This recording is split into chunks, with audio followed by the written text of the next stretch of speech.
Hi வாங்க ஸ்டோரிக்குள்ளே போகலாம். என்னடா மச்சான் தனியாக உட்காந்து இங்கே என்ன பண்ணிகிட்ருக்க? ஏன் இவ்வளோ டல்லாக இருக்க? இன்னும் ட்ராவல் பண்ண டயர்டு போகலையா? ரொம்ப சொங்கியாக தெரியுறியேடா. அதெல்லாம் இல்லைடா. அப்புறம் வேற என்ன? நிலாவை பற்றி தான் யோசிச்சுட்ருக்கேன். அவள் வர இன்னும் ஒரு நாள் வெயிட் பண்ணுமே, அதான் யோசிச்சுட்ருக்கேன். உனக்கே இதெல்லாம் கொஞ்சம் ஓவராக தெரியல? என்னமோ நேற்று வரைக்கும் நீங்கள் ரெண்டு பேரும் ஒன்றா கை குலுக்கி இந்த ஊரையே சுற்றிட்டு இருந்தா மாதிரி இப்போ புதுசாக மிஸ் பண்ணுறேன்ற. அப்படி இல்லைடா, இப்போல்லாம் அவன் ஞாபகம் மட்டும்தாண்டா இருக்குது. மனசு முழுக்க மைண்டு ஃபுல்லாக அவள் மட்டும்தாண்டா இருக்கா. அவளை பற்றி மட்டுமே யோசிச்சிட்ருக்கேன். அவள் இல்லாத காலேஜே பிடிக்கல மச்சி, கிளாஸ் ரூமே பிடிக்கல, கிளாஸுக்கு போகவே பிடிக்கல. டேய் இதெல்லாம் ஓவராக இல்லை? எப்படா செம்மு முடியும், எப்படா இவன் மூஞ்ச பார்க்காம ஓடலான்னு இருந்தவனாடா நீ. அதெல்லாம் அப்போடா, இப்போ எல்லாம் தலைக்கீழே மாறிடுச்சு.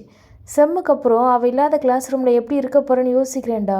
ஐயோ நினச்சி பார்க்கவே ஒரு மாதிரி இருக்குது. பேசாமல் நீ டிபார்ட்மெண்ட் மாறிடு மச்சி, சிஎஸ்சிக்கு போயிடு மெக்கானிக்கிலேருந்து. எதுக்கு ஏன் என்னன்னு எங்கள் அப்பா விசாரித்து என் லவ்வுக்கு எண்டு கார்டு போடணும்.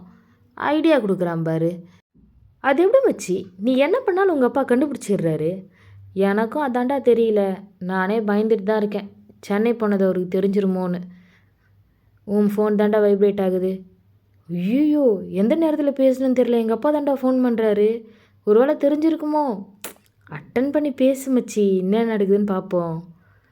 ஹலோ, சொல்லுங்கப்பா. தம்பி எங்கே இருக்கீங்க? நான் கேன்டீனில் இருக்கேன்ப்பா. ஏன்ப்பா கிளாஸ் இல்லையா?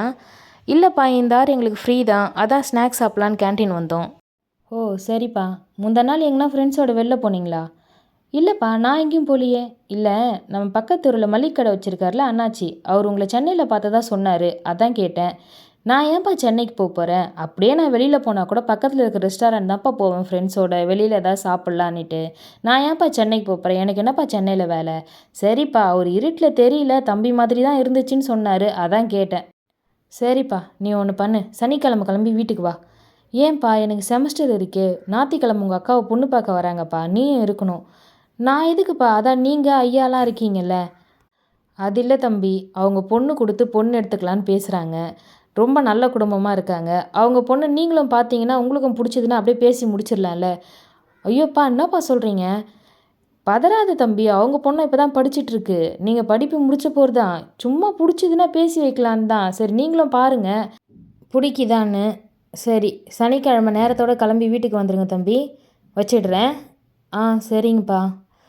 ஐயோ எந்த நேரத்தில் வாயை வச்சியோ தெரியலையாடா, உடனே வில்லனாக வந்து நிற்கிறாரு. ஏன்டா எனக்கு மட்டும் இதெல்லாம் நடக்குது? அதை விடு மச்சி, நீ சென்னை போனது எப்படிடா அவருக்கு தெரியும்? நெக்ஸ்ட் வீடியோவில் பார்க்கலாம் வாங்க.